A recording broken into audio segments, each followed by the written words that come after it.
Welcome to our first favorite five. So this is for August. These are tips for the busy gardener and preserver. Thanks for joining us. We are the San Bernardino County Master Gardeners. We're part of the University of California under their research division under the University of California Agriculture and Natural Resources.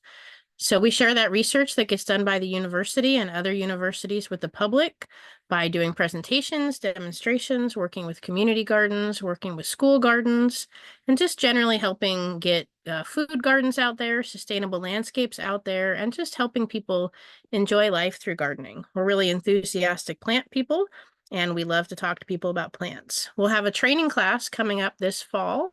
And if you're interested in becoming a master gardener, you can go to our website and click the link Become a Master Gardener and see what's new there. So we're going to dive right into our resources. Our first favorite resource for tomatoes this month is about blossom end rot in both tomatoes and actually peppers. You may be seeing that right now. There's a lot of conflicting information out there about blossom end rot and what to do about it. People have come up with different strategies and different techniques. And there is a lot of information out there, which may be not that helpful. So we want to make sure you have access to good information about tomatoes and peppers. And so here's one link. It's from 2010, but still a good link talking about blossom end rot in tomatoes and peppers. And as you scroll down, they talk about causes, how you can help. A lot of times people hear that it's calcium and there's recommendations for eggshells, and it's not quite that simple. So you can learn more about that here. And then you can also see there's lots more references on the third page if you want to dive in deeper. So check that one out. Another great resource for tomatoes is from the Gardening in LA blog. This is done by a wonderful writer who was part of the Master Gardener program or ran the Master Gardener program in Los Angeles for many years and has run this blog for many years. Really great information. So in addition to thousands probably of other blogs that are posted on this site, there's some really interesting one about tomatoes. And this one is about pinching back blossoms or pruning plants. Whenever we're at Master Gardener tables, or we also run a helpline, we get questions about that, about should we pinch back the blossoms? Do we prune them? And here is some really great, credible information on what the thought process behind it is. And it depends on where you're growing your plants. And so you can read all about that here. So check out this blog. The next blog is one of my personal favorites. And this one right now is just all the things that could go wrong with tomatoes, and from the same Gardening in LA blog. And so if you click on that link, and one of the reasons I'm excited to share this tomato link, especially with you, is that there's so many great blogs. Sometimes if you don't remember exactly the title, it can be a little bit time consuming to search through all the blogs. I was able to track it down pretty quickly if you just type in tomato problems in the search engine. But look at this amazing compilation of problems with the plants and symptom problem solution. I just love the approach, very straightforward. And so check this out, just tons of information. So check that blog out. So that's another of our favorite for those tomato issues you might be having this time of year. Now getting into the preservation side, there's a ton of things that you can do with tomatoes, you probably know, but if you've done any food preservation, there's two great resources that I hope you're aware of. And if you are aware of the site, but you haven't been there recently, they have redone their site. So the UCCE, oh, I've got to put a slide for the master food preservers. I normally present for the master gardeners, and so we have a slide introducing us there, but I am also a master food preserver volunteer. And so the University of California has a master food preserver program as well as a master gardener program, and they teach people home food preservation. And I love it. Their logo is preserve it today, or their slogan is preserve it today, relish it tomorrow. I gotta study that one. But that is our motto, and safe food preservation is really important. And we also want you to be able to not only grow, hundreds of tomatoes or hundreds of squash, but know what to do with them as well. And I was a little bit intimidated. I did food preservation with my grandmother, and we followed old school methods, which research has shown aren't maybe the safest methods. So new information, new data doesn't mean our grandmothers were necessarily wrong. They did the best they did with the information they had at the time. But also ingredients have changed. A great example is vinegar. Vinegar used to have a higher acidity many decades ago. And so now you have to seek out vinegar with a high enough acidity when you're doing pickling. So things have changed, and so we want to keep everybody up to speed and also get that younger generation preserving their food. And I still am a little bit intimidated by pressure canning. I know I feel empowered to do it through the training class, but there's also lots of other food preservation techniques where you can freeze things and just understand how to freeze things properly. Anybody could throw something in a freezer, but how many times have you thrown something in the freezer and it all stuck together? Or the quality just was so poor when you took it out, it just wasn't worthwhile. I'm learning how to dehydrate things, learning how to make fruit leathers, kombuchas, all sorts of pickles. So this is a great website, the National Center for Home Food Preservation. And they've recently redone their website. I'm still getting used to it. But if you came here and you say you had a lot of tomatoes, and this is similar to some other websites where within the website itself, it says enhanced by Google as a search engine. So basically, when you search it, then when you search like tomatoes, it will bring up a search with 523 results. But say you wanted to can tomatoes, crushed tomatoes, tomatoes or okra with okra and zucchini. You can put freezing tomatoes. And it might seem again just like a basic process, but there's just a few steps which can give you a higher quality product when you're ready to take it out of the freezer. So, and same thing, if you have a lot of zucchini in your garden right now, look at all these. You can Google all of or search through their website and find all of the different vegetables that you might be growing in the garden and have a surplus. Talking about freezing onions, for example. And then they have the same thing for dehydration. So really cool website, and if you are familiar with it, but you haven't been on it, I think they updated about a year within the last year. Check it out and get to know it again. It's a great website. Another really great website is our statewide Master Food Preserver website. So if you go there, then if you start on their homepage, the website must be really busy today. But you can see that because I noticed it's a little slow this morning. People must be getting ready to preserve things. So if you go to the home site, preserve today, relish tomorrow, there's more information about the program.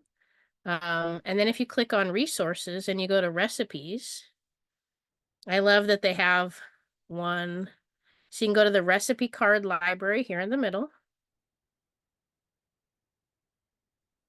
And so they've got different things where they kind of have categorized the different types of recipe cards that they have. And you'll notice they've got fruits and nuts, vegetables, herbs and spices, and tomatoes. Tomatoes like has its own section because there's so many tomatoes, right? Once you get good at it, you can be really good at it. And it's like get a lot of tomatoes. And then look at their sauces. They talk about dehydration and freezing tomatoes, pickles and salsa, and different condiments that you can make and sauces. So that's a really great website. Check that out. Now I want to show you guys real quick an oldie, but a goodie. So this one, Cowscape, for years and years, I don't know how old this website is, but Cowscape is one that is a really great resource for any kind of native gardening you want to do. So we wanted to keep all of our top 5 resources timely. And definitely there's tomatoes in the garden and peppers. You may be having blossom end rot.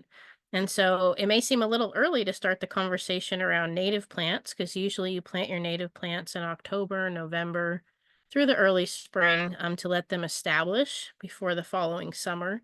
If you think about native plants, when they usually start naturally when our typical, if you want to call it, rain cycle kicks in and the days are a little bit cooler. Also, a lot of our native plants go dormant in the summer as a strategy to like reduce moisture loss and reduce stress.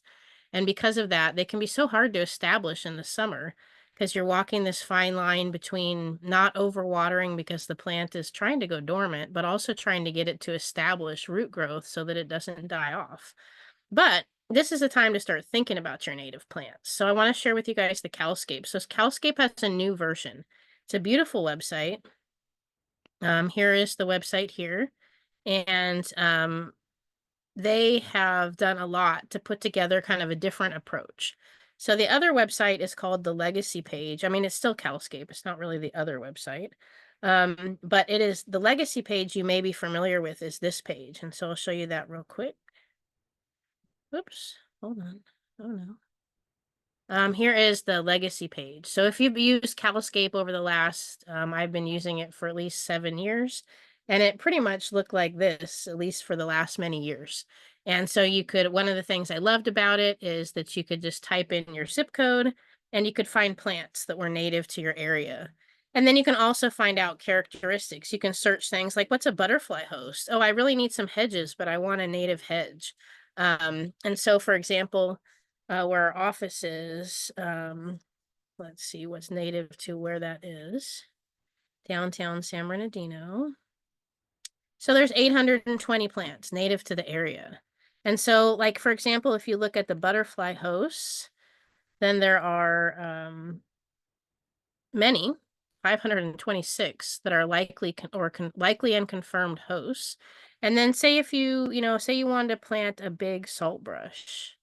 If you click on the big saltbush, it will tell you the range throughout California, and you can zoom in to your area. And so the place that I pinned it was downtown San Bernardino, so you can see it's native to that area.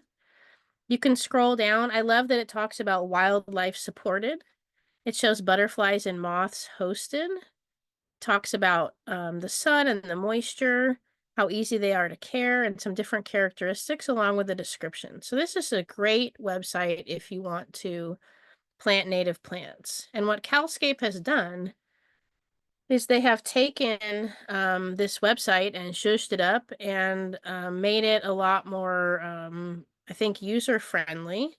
But if you're not familiar with the website and you're familiar with the old website, sometimes user-friendly is a little bit confusing if it just doesn't look the same. It's sort of like the National Center for Home Food Preservation. So they made a video and they talked about why they updated it, because there was a lot of people like, come on, man, we really like the old website.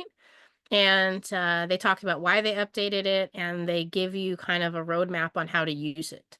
So in the resources that we'll be posting on our website today, then there is the link to Calscape where you can look up those plants by zip code. This is the Legacy page, if that's the one you're most familiar with, or if it's the one that you want to check out.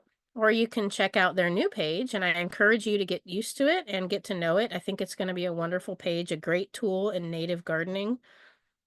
And even if you're just looking, maybe you have like an established native garden and you're just looking to add a few plants this fall, or maybe you're working at the reverse direction where you've got some particular animal that maybe you're trying to attract. Maybe you've always wanted a Western pygmy blue butterfly in your yard. And so you're like, wow, this big saltbush is the way to go.